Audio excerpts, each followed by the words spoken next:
Yes. Good morning mga kasama. Nandito na naman si Kuya Goods na nagbabalik. At syempre, kung di ka pa nakasubscribe sa ating channel, subscribe na lang po at hit mo na rin yung bell para updated ka sa ating mga video. Kalas-kalas na, ICC mabubuwag na. Asya nga pala kung hindi mo nakikita ang ating video, madali lang ho yan. Sa search bar, type nyo lang po si Kuya Goods at lalabas na po si Kuya Goods channel. Yung iba nahihirapan kasi walang notif. Nako. Yan. Kaya binibigyan ko yun ng tip, ano pa yung mga balita ngayon? Nako, nagkabatukan, Ang hirap pala nito, no? Sara Diskaya, inaresto na ng NBI. Ito ba yung sinasabi yung the big fish? Parang hindi convincing, yung mga tao, hindi ito yung ine-expect. Ang ine-expect nila si Balulong at yung mga congressman. Bakit kontraktor? At bukod tangi ang Diskaya lang talaga, ang nakikita na nakasentro ang media. Ilang kongresista tutol sa naaprubahang budget. Bakit? Hindi pa kayo natutuwa? Hindi pa kayo nasisiyahan? Nabigyan kayo ng budget at hindi na paabutin pa ng isang susunod na taon na maaprubahan? Ang tawag doon, reactive ba yun? Reactive. Ayaw pa nila. Bakit? Wala kayong madudugas? Busit kayo. Pananakit, ito na yung pananakit, binatukan Boom! Bait mo. Hindi natin alam ang dahilan dyan, At ito arrest warrant of Sara Diskaya, other over Davao Ghost Project. Agoy, Davao lang sila katutok. Hintayin nyo yung sa inyo naman. Pag na-back to you ka, agoy. Ito sigurado to pag na-back to you to ni BP Sara, itong si Bungit-ngit, yung Pangulo ng Pilipinas, hindi nito alam ang kanyang gagawin. Kasi wala ito sa wisyo. Baka masiraan ito ng bait, pasok na natin ito. Watak-watak na. Nagkakaisang inaprubahan ng National Assembly ng Venezuela ang pagbasura sa batas na nagratipika sa Rome Statute, hakbang na magbubukas sa formal na pag-alis ng bansa sa International Criminal Court. Ayon kay Assembly President George Rodriguez, kaalyado ni Pangulong Nicolas Maduro, agad na magkakabisa ang desisyon at inaasahang lalagdaan nito ni Maduro upang formal na ipaalam sa ICC ang pag-withdraw ng bansa. Sa sesyon ng Asembleya, iginiit ni Rodriguez na ipinapakita ng hakbang ang umano'y kawalan ng silbi at pagiging sunod-sunuran ng ICC at inakusahan ng korte ng pagkilos pabor sa North American imperialism. Ang Rome Statute, isang kasunduan noong 1998, ang nagtatag sa ICC at nag-aatas sa mga kasaping estado na makipagtulungan sa mga investigasyon sa mga international crime. Sumali ang Venezuela sa ICC noong taong 2000. Ngayong naparusahan na at nakaramdam na ng parusa ang ilan sa mga opisyal at hukom ng ICC. Posible pa nga daw lumala ito hanggang sa mabuwag na ang International Criminal Court. Lalo pa ngayon, kinumpirma na ng Panelo Law Office na naghain ito ng urgent motion to resolve and to direct respondents to facilitate the immediate return of former President Rodrigo Duterte. The Panelo Law Office confirmed that it filed an urgent motion to resolve and to direct respondents to facilitate the immediate return of former President Rodrigo Duterte before the Supreme Court on November 18, 2025. Seeking prompt resolution of the consolidated habeas corpus petitions that have been pending since March 12, 2025, filed on behalf of Katie Duterte.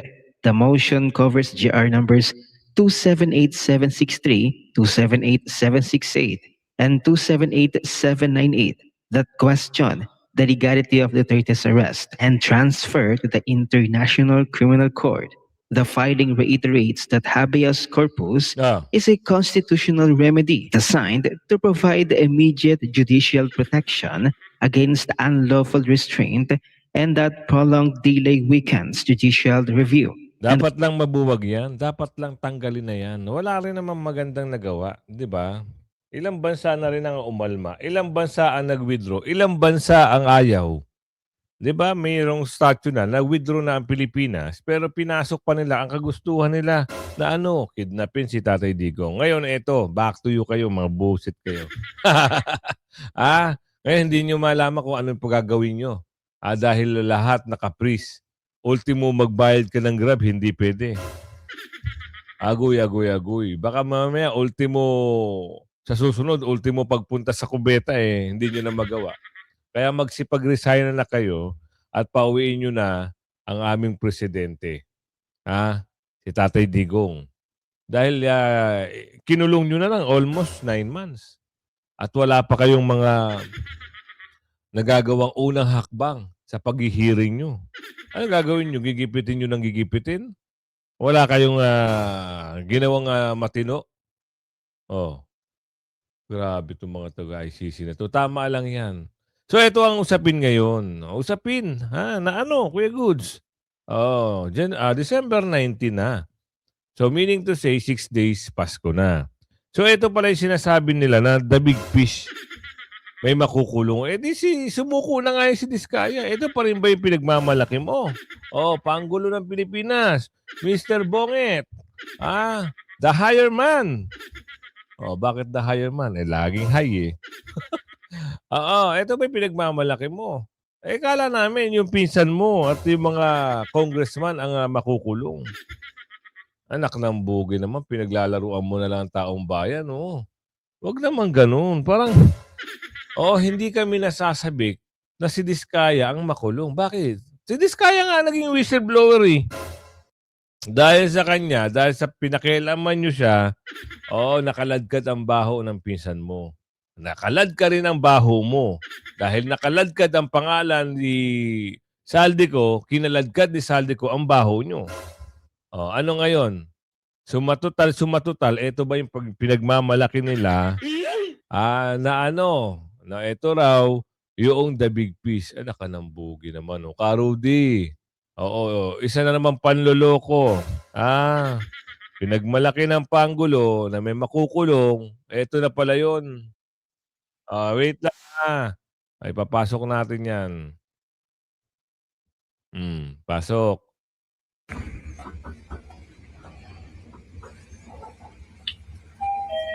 Ninth floor. Going down. Yes. Code. 440 65 Yes, 473. Okay, continue. Okay. And then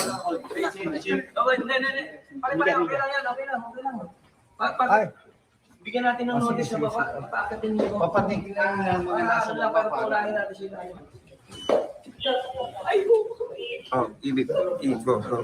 go. Try another way. Happy, yes. Ma'am, sandali lang po. Sandali lang po, ma'am.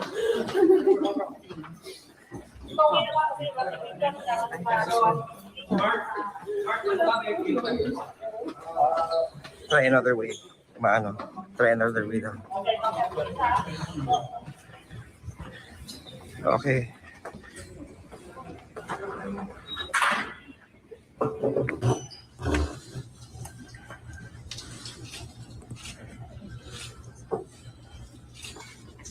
Hindi natin sa kinakampihan ito si Miss Diskaya. Kawawa ho ito. Bakit?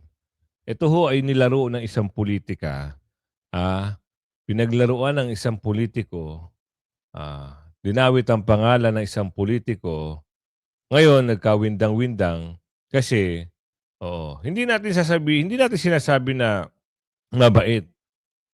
Meron kasing problema din Pero yung problema na yun, kung hindi pinasok ng mga magdanakaw na politiko, hindi naman magiging ganito ang sitwasyon hindi magiging ghost project ang ghost project. Bakit? Utos din ng mga magnanakaw na congressman yan. Ikaw ba naman contractor ka? 25%, 30% kukunin sa'yo. Ano pa ba magiging maayos na proyekto maibibigay mo? At iuutos pa sa'yo na i-ghost project mo na lang. Oh. Ngayon, nasira ang proyekto. Matagal na panahon din naman, tumamal, pero yun nga ang mahirap eh. Pag sa politika, oo, ikaw ang napag-initan. Saan ba nagsimula ito? Sa politika, di ba? Lumaban ng mayor. Tapos napakita yung maraming asset. Nagkaroon ng idea ngayon ng isang mayor. Oh, ayaw matalo. Oh, siyempre, ayaw ring magpatalo. Oh, nagsawsawa na sila ngayon. Hay, nako, ngayon, umiiyak. Kawawa daw. Kung mga anak, kawawa. Kawawa talaga. Dahil, paglabas nito, wala na tong bail. Pagpasok nito, wala na tong bail. Wala nang bail. Tapos, hindi mo alam kung kailan matatapos pa yung hearing. Pag napatunayan, dire-diretso. Pero, wag po yung pasiguro. Dahil 3 taon tapos ang termino, pwede hong buhayin ng kaso, iapila. Malay mo, sabihin ni, wala, napaglaruan lang yan ng politika. O sige, ano mo na yan, palayain mo na lang yan. Ganun. Alam niyo naman sistema ng bansa natin. Ang gusto natin kasi yung malaman, gusto natin na ang makulong, yung binulgar ni Diskaya. Yun ang gusto nating malaman. Sino-sino ba yun? Wala na eh. Pumunta ng ICI, tapos na ang kwento. Yung mga congressman na pinangalanan niya, wala na. Kwentong kutsero na lang. Umate ng ICI, executive session, kuno, wala na. Siya ang diniin ngayon. Di si kawawa, di ba?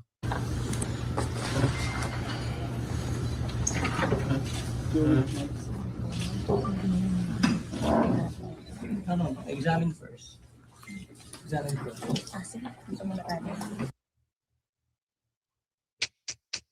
Yan ang mga balita ngayon, ha. Tsaka yung mga ginawa ni Diskaya, talagang inunahan niya ang gobyerno na hindi siya tatakbo. Wala siyang pagtakbo. Mahirap lang talaga. Dahil face the consequences. Matagal silang sa trabaho nilang ganun, diba? Sa pangongontrata, na hinahaluan ng katarantaduhan ng ibang congressman, damay sila. Pasok natin to. Legal na basihan sa pag-convict ng Russia sa mga taga-ICC at epekto kay Tatay Digong. Mamaya-maya na yan. Ito yung Naku, Diyos mio, Marimar. Ano kaya nangyari dito? Nasa tabing lawa daw, tapos biglang, Buell River sa Tuba, Benguet, tapos nawala ng malay. Natagpo ang walang malay. Naku, natagpo ang walang malay pala. Reports! DZMM Radyo Patrol Flash Reports! Gilbert? Natagpo ang walang malay si dating DPWH Undersecretary Maria Catalina Cabral sa Buwet River sa bahagi ng Cannon Road, Barangay Campor, Tuba, Benguet. Ayon sa inisyal na impormasyon mula sa Benguet Police Provincial Office, bandang 3:00 ng hapon kahapon ay bumiyahe ang biktima kasama ang kanyang driver patungong La Union. Huminto umano sila sa bahagi ng Cannon Road sa Camp 5 kung saan hiniling ng biktima na mapag-isa ito. Ayon sa driver, bumalik siya makalipas ang ilang oras, ngunit hindi na niya nakita ang biktima. Naghanap siya sa lugar at maging sa isang hotel sa Baguio City, ngunit bigo pa rin ang driver na matagpuan si Cabral. Dahil dito, nag-report siya sa pulisya bandang 7:00 ng gabi kahapon. Agad na nagsagawa ng paghahanap ang mga otoridad. Natagpuan ang biktima sa gilid ng Buwet River na tinatayang 20 hanggang 30 meters sa ibaba ng kalsada at wala na itong malay. Rumisponde ang Tuba Municipal Police Station, katuwang ang MDRMO at Bureau of Fire Protection para sa retrieval ng katawan ni Cabral. Nakaantabay rin ang Benguet Soko para sa mas malalim na investigasyon. Patuloy ang ginagawang pagsisiyasat ng mga polis upang matukoy ang buong detalye ng insidente. Si dating DPWH Undersecretary Maria Catalina Cabral ay idinadawit sa maanumalyang flood control project. At yan, ang balitang kumpirmado, sigurado. Di na kaya ng na-pressure na yung utak nito. Baka kasi alam niya na sigurado at makukulong siya. Hindi man ngayon magpapasko, baka sa January, may makulong. Alamin natin kung anong problema na itong ilang kongresista na ito. Bakit ayaw pa nila yung budget ngayon? Bakit ba ayaw nyo? Ano ba gusto nyo talaga? Gusto nyo nakawin din yung pondo? Kung ano lang ibigay sa inyo, gawan nyo ng paraan. Ang adhikain nyo ay tumulong. Diba? Hindi nyo adhikain magnakaw. Pero parang nawawala na puro pagnanakaw na sa utak nyo. Kailangan pagbutuhan muna ng Senado at Kamara ang BICAM report bago papirmahan sa Pangulo ang pambansang budget. Pero ngayon pa lang ilang kongresista na nanindigang hindi sila boboto pabor dito. Live mula sa Batasang Pambansa, nangunguna sa balita si News 5 House Correspondent Marian Enriquez. Marian, ano ang agam-agam ng ilang kongresista sa budget na lumusot sa BICAM? Jiggy, kung ang Makabayan Block nga raw sa Kamara ang tatanungin, hindi raw sila boboto para sa ratifikasyon ng BICAM report para sa 2026 national budget. Git nila na mamayagpag pa rin ang umano'y pork barrel sa BICAM version ng budget. Pinuna nga ni House Deputy Minority Leader Antonio Tino. Akala natin na ayaw nila sa budget. So yung mga insertion pala ang kinukundi na. Tama yan. Oo, yung mga insertion, kalampagin nyo. Pero ito kasi, tumama na to. Lagi itong bumibira kay BP Sara eh. Oo, baka naman pati si BP Sara madamay niya sa pangangalampag nyo ha. Tigilan nyo kami. Ang budget para sa medical at social services. Nakadisenyo pa rin daw kasi ito para sa patronage politics. Tanong ni Tino, bakit kailangang lumapit sa mga politiko para makakuha ng tulong? Pwede naman daw kasi sanang idirekta na sa mga institusyon. Panawagan din nila kay Pangulong Bongbong Marcos i-veto o wag aprubahan ang lahat ng unprogrammed appropriations. Yan dyan ako naniniwala sa'yo. I-veto muna, kaso nga lang, mahirap dito. Pag ito na naman si Pangulo, hindi basahin yung 40,000 pages, wala na naman, tas na naman ang budget. Sige lang, pirma. Wala nang basa-basa. Sige, magkano ba yung na-insert mo dyan? Magkano yung makukubra natin? Magkano maleta papasok mo? Mga nakalistang items sa budget na wala pang pondo at mapopondohan lang kung may sobrang pera ang gobyerno. Tutol dyan ang mga kritiko dahil pwede yang magamit bilang discretionary fund o mala pork barrel. Gusto rin nilang ipabito sa Pangulo yung 8 billion pesos na pondo raw ng NTF-ELCAC dahil ginagamit lang daw umano ito sa red tagging at patronage politics. Narito po ang pahayag ng mga Yan ang gusto ko sa inyo ha. Yan ganyan. Babatikos kayo pero wag nyo sasali si BP Sara sa pagbatikos nyo. Kung kayo ay talagang totoo sa mga taong bayan, ganyan dapat kayo mag-isip. Oo, yung mga unprogram. Kasi yan mga unprogram na yan, mapupunta yan sa kaban ng bulsa ng Pangulo kung sino man kanyang alipores. Dahil wala namang patutungan Mag-iisip ka, wala naman to. Hindi ito kasama doon sa budget ng program ng gobyerno. Nasaan program? O di unprogram, gawa natin ng kwento. O yung budget dyan, sabihin mo na lang na dinonate natin o pinamigay natin sa ayuda. Tapos ang bilyones. Nasa maleta na, nakaredy na. I-deliver na lang sa Makati o sa Taguig. Diba? O usapin na, pananakit. O yan. Bakit kasi nananakit ka Ikaw yung mukha at modelo.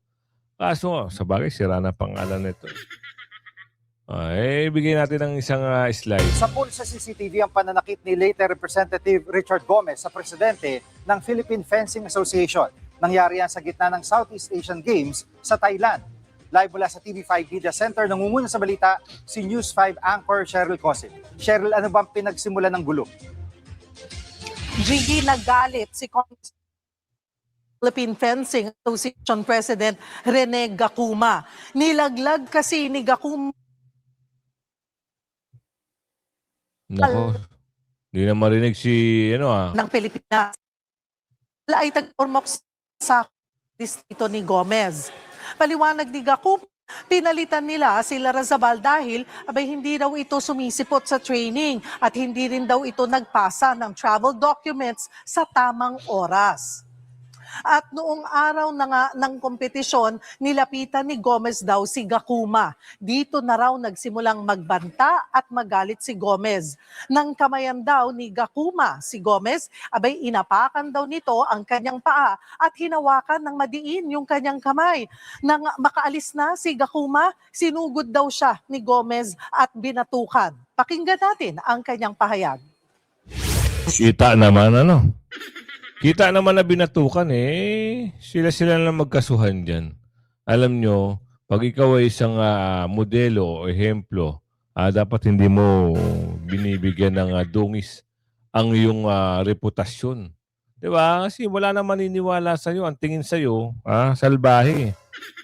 Nung una, akala namin Duterte ang nananalaytay sa buhay mo. Balat anyo ka pala, unyango, ika nga. Oo. Wag na lang. Kaya yung nakita natin na kasama siya isa siya doon sa naging kay Balulong, tama na. Oo, ekis ka na sa amin. So ito alamin natin kung ano yung legal na basihan sa pag-convict ng Russia sa mga taga-ICC. Ano epekto nito kay Tatay Digong? Mabalik tayo. Sa usapin. Mabalik tayo. At mamaya, isang dating mayor, magsasalita na rin patungkol dito sa nangyayari. Pasok muna natin to.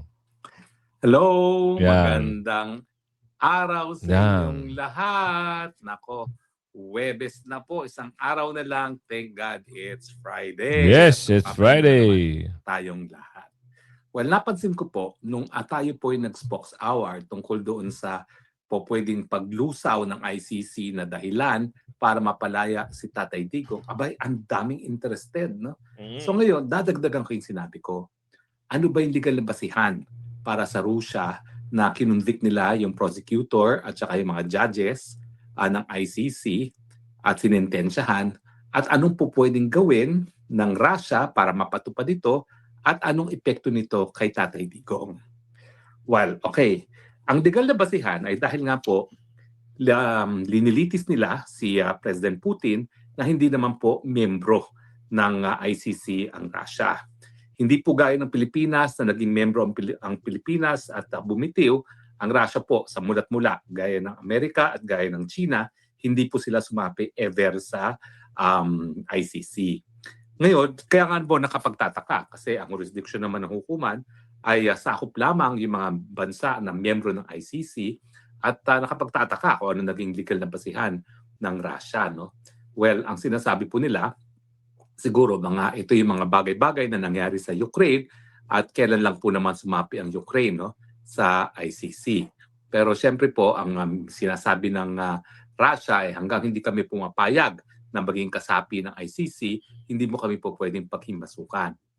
So ang legal na basihan kasi nga pinatawan ng warrant of arrest ang President Putin na wala namang legal na basihan. At dahil po dyan, nasentensyahan sila na makulong dahil ang ginagawa nila parang coercion yan, parang grave coercion ata yan. Kung hindi ako nagkakamali, parang grave coercion yan kasi nga wala namang legal na basihan, bakit mag-i-issue ng warrant of arrest na isang banta sa kalayaan ni Putin. At alam niyo po, siniseryoso naman ng Putin yan, dahil yung mga pagmi-meeting ng BRICS, yung Brazil, Russia, India, China at South Korea, na isang bagong samahan ng mga dati mahihirap na bansa, ngayon mauunlad na bansa na at nagiging it's a force to reckon with pagdating sa Amerika, yung BRICS. May mga pagkakataon na hindi na dumadalo ng pagmi-meeting si President Putin, at kung hindi ako nagkakamali, isa dun sa meeting na hindi niya pinuntahan ay meeting sa South Africa. Kasi nga, for fear na baka siya ay madampot ng ICC. Alam nyo naman na ang ICC wala talaga yung sundalo para dumampot, pero makikipagtulungan yan sa iba't ibang mga kapulisan ng mga miyembrong bansa. No? So kung makikita si Putin doon sa teritoryo ng isang miyembrong bansa, meron talagang obligasyon yung bansa na yon na arestuhin at ipadala sa dahig si Putin. So kumbaga, yung na-convict ang mga judges at mga prosecutor, parang grave coercion po yan. Coercion kasi nga, binabantaan ng kalayaan ni Putin dahil nag-issue ng warrant of arrest na wala namang legal na basihan kasi hindi nga sila miyembro ng ICC. Now, anong po pwedeng gawin ng Russia para mapatupad yung sentensya laban kay Putin at laban kay, ano ba yan, kung ano sinasabi ko, laban dun sa prosecutor, si Karim Khan, at saka sa mga huwes. At dalawa sa huwes na yan ay huwes ni Tatay Digong. No? Well, baliwala kahit hindi, kung anong ginawa nila kay Tatay Digong, pwede rin magawa sa kanila. Yun. Alam nyo, babalikan natin ang kasaysayan.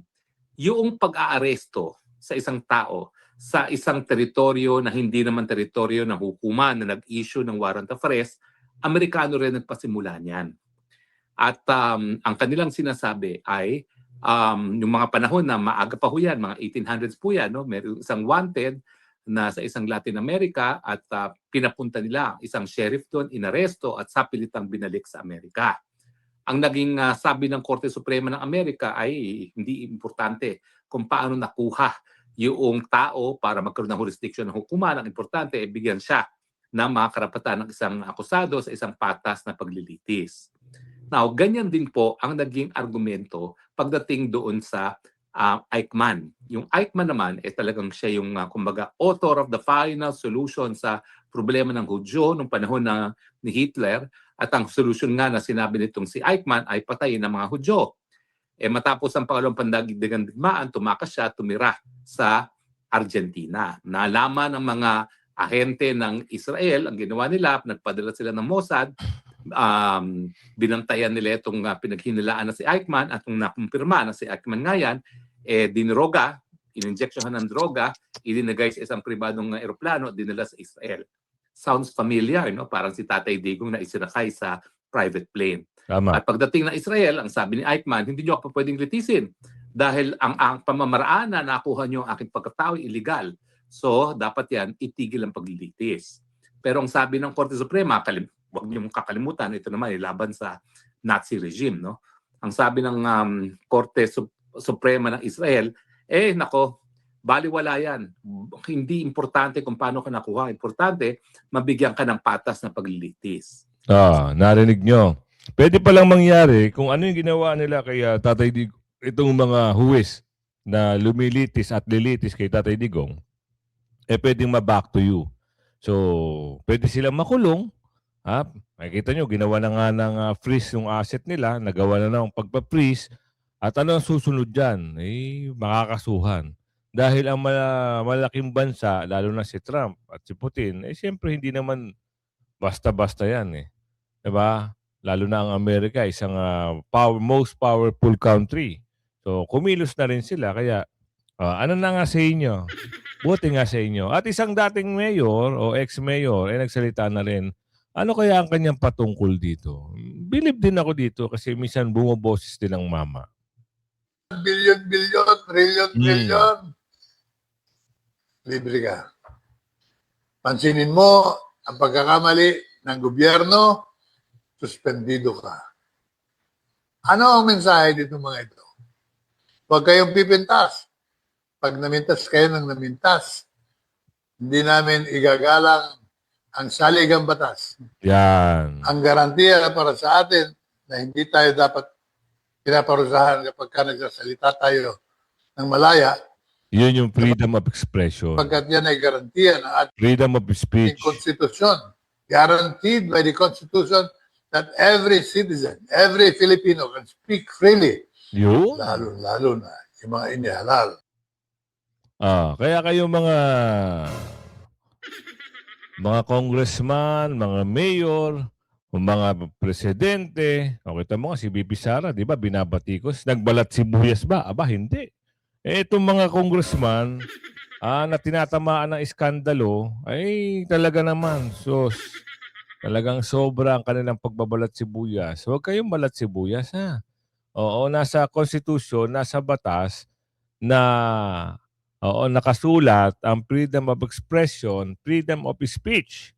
Kaya sa susunod, abangan natin ang kwento na kita nyo, meron nang anong tawag? Patiwakal. Oo, dahil hindi na kinaya yung pressure, isang dating DPWH secretary o USEC, hindi biro yun. Diba? Sobrang isip siya ng isip na nadawit ang pangalan niya, tanda na lang ito dun sa mga dumudurobo sa kaba ng bayan. Meron din mga panahon na talagang mahuhuli kayo. Magpayaman kayo, tama na siguro, magtrabaho na lang kayo. O kaya, mamuhunan na lang kayo para doon kayo yumaman. Pero kung magnanakaw kayo sa kaba ng bayan, tigil-tigilan nyo na yan. Ayan nga pala, kung hindi ka pa nakasubscribe, andyan lang yung subscribe button. Meron diyang join button. Gusto mo sumali sa community. At syempre, wag mong kalimutan, i-hit yung notification bell para yan nagbibigay sa iyo ng notification araw-araw. Everyday po tayo may upload, umaga at hapon. Hindi po tayo nawawala ng upload. Hanggang sa muli, bye-bye!